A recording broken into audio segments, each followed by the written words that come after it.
Whether you're looking for answers to specific life questions or seeking to become the best version of you possible, welcome to the Mental Breakdown and Psychreg podcast, where we offer insight, information, and strategies based upon research and years of practice as clinical psychologists. So sit back, have a listen, and get connected with our hosts, Dr. Berney Wilkinson and Dr. Richard Marshall. Welcome back. Good morning, Richard. Good morning. We are going to talk about food a little bit today. And we have a picture of some food up there.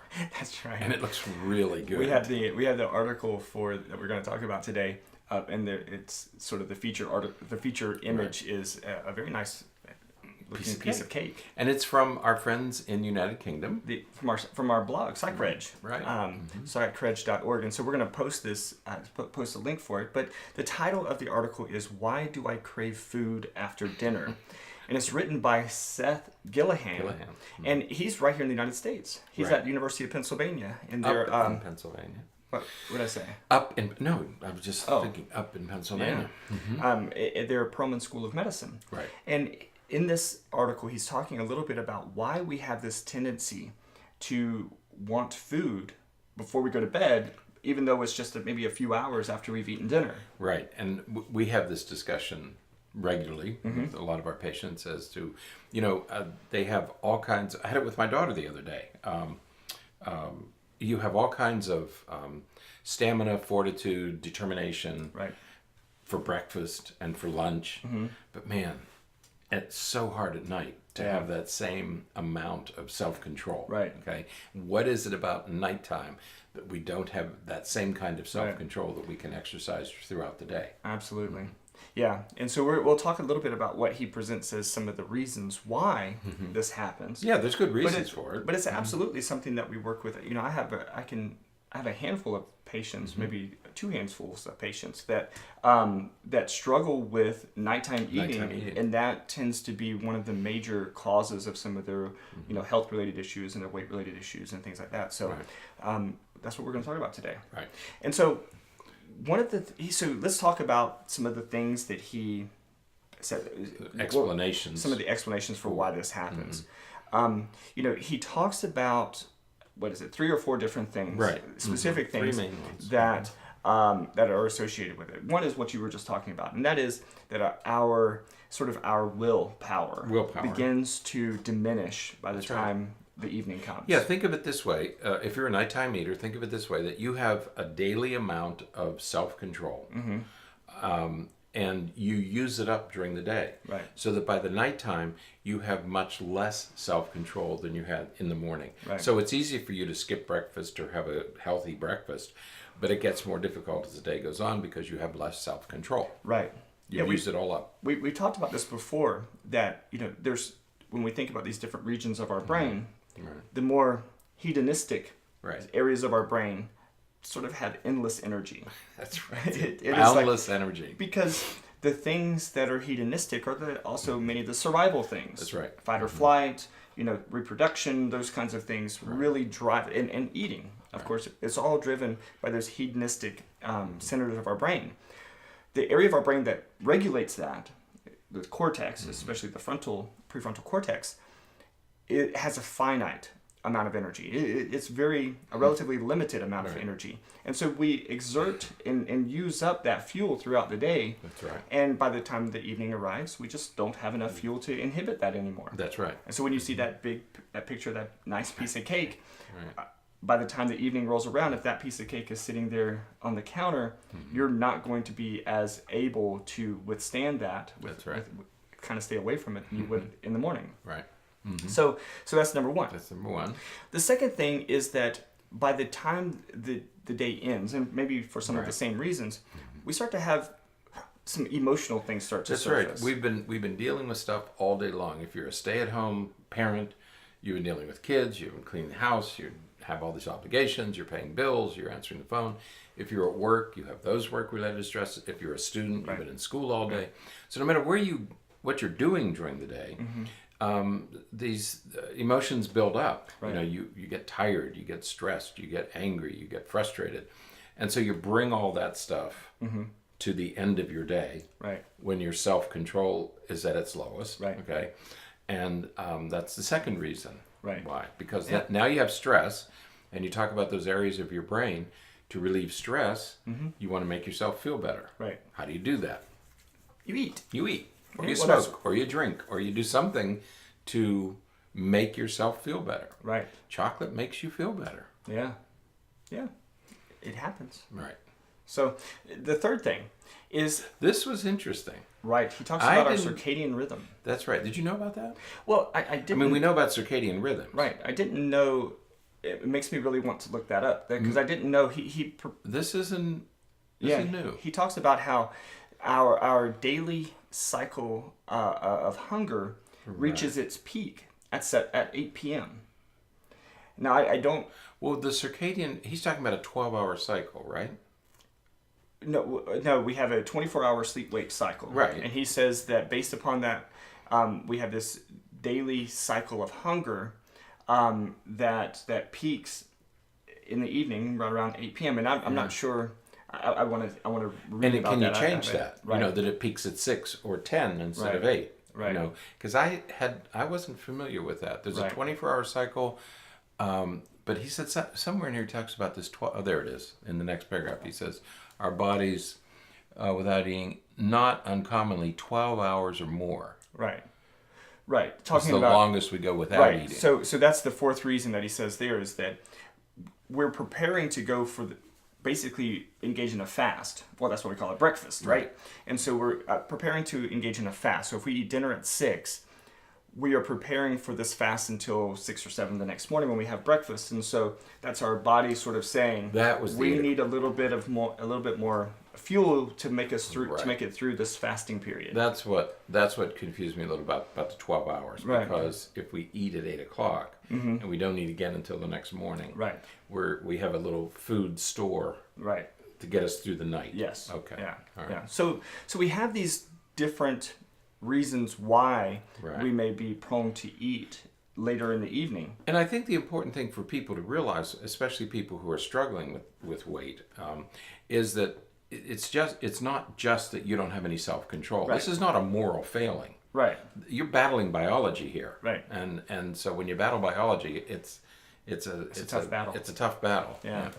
So he offers some strategies for reducing after dinner eating. Mm-hmm. And the first thing he talks about is to minimize the availability of the easy to binge foods. Right. Now that makes complete sense. Absolutely. That's sort of one of those okay, you know.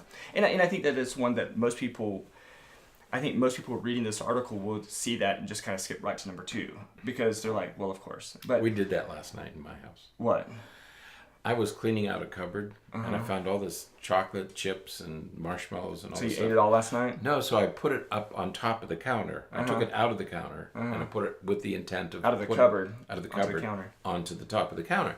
And the girls have two of my daughter's friends came over last night, so there were 5 or 6 of us at the table. And all of a sudden there was this feeding frenzy because they discovered all these chocolate chips and everything.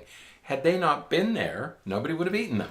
But because they were there in sight, they pulled and they just kept passing. I'm having this image of you like you put it all down and then you like go back up and you're in the cabinet and then all of a sudden you hear and you turn around like all the bags are empty and everything. Like, I got up this morning and all the bags are empty. That's exactly what happened. There were bags of chocolate chips and bags of candy and all the stuff that I can't wait to talk we to had them. purchased for baking. I mean, they were baking products, but they were available.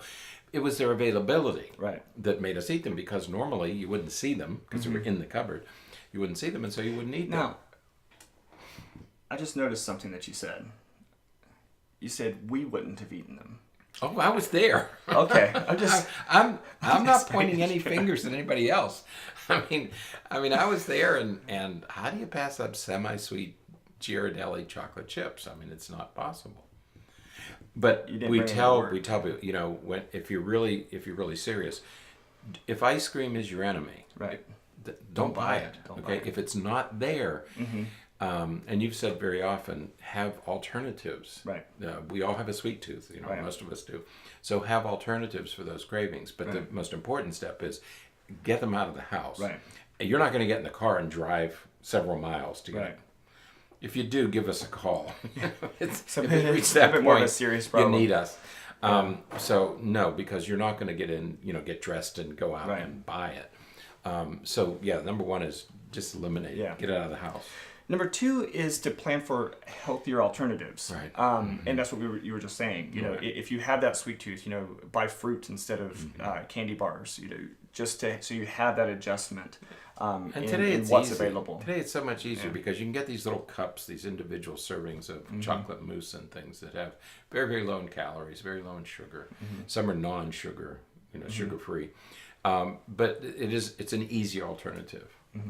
You're so fancy. What? Chocolate mousse. No, I mean that's like grapes. Just give me an apple. It's all good. Big old marshmallow. That's right. Number three is to mix up your routine. Right. And I think that this one is interesting because we do get into a rut and we get into the same routine, doing the same thing over and over and over again. And sometimes that's good.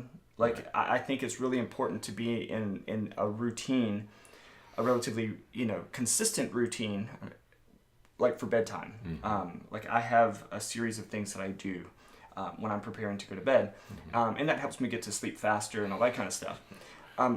But when it comes to some of these things, especially when we have habits that we want to stop, we have to break that routine. Yeah. We have to vary that because that's how we're going to break those habits. I knew a family years ago, and they would have ice cream every single night. The dad, for some reason, the meal wasn't complete until people used to smoke then, and he would, in the house, and he would eat his dinner, he'd smoke a cigarette. While he was smoking a cigarette, the ice cream would soften.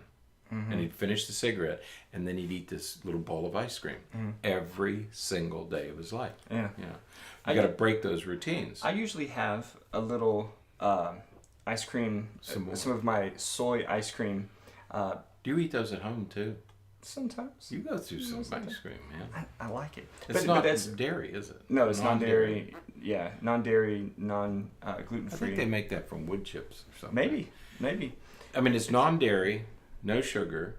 Well, low sugar, but there's still some sugar in it. Not chocolate. Is it chocolate? Is that chocolate on the outside? Yeah. It's a dark chocolate, so there's no milk in it. They don't use milk to, not dairy, anyways. Those look good. I'm gonna start taking those. You can try. I'm gonna. So number three is to change up your routine. Don't you try to take my answer? Yeah, change the routine because it's a habit, and so you break that habit. It might make it easier to Number four is to examine the thoughts that you're telling yourself, and so most of the time, we are talking to ourselves in our mind about what we're about to do. So, man, I'm getting hungry. Are you? No, that's what we tell ourselves in our mind. And so, I thought maybe you were going to send me to make some waffles and some peanut butter. Waffles and peanut butter. Yes. Oh, I thought, that's good. Wow, stuff. You're admitting to the entire audience you're getting hungry?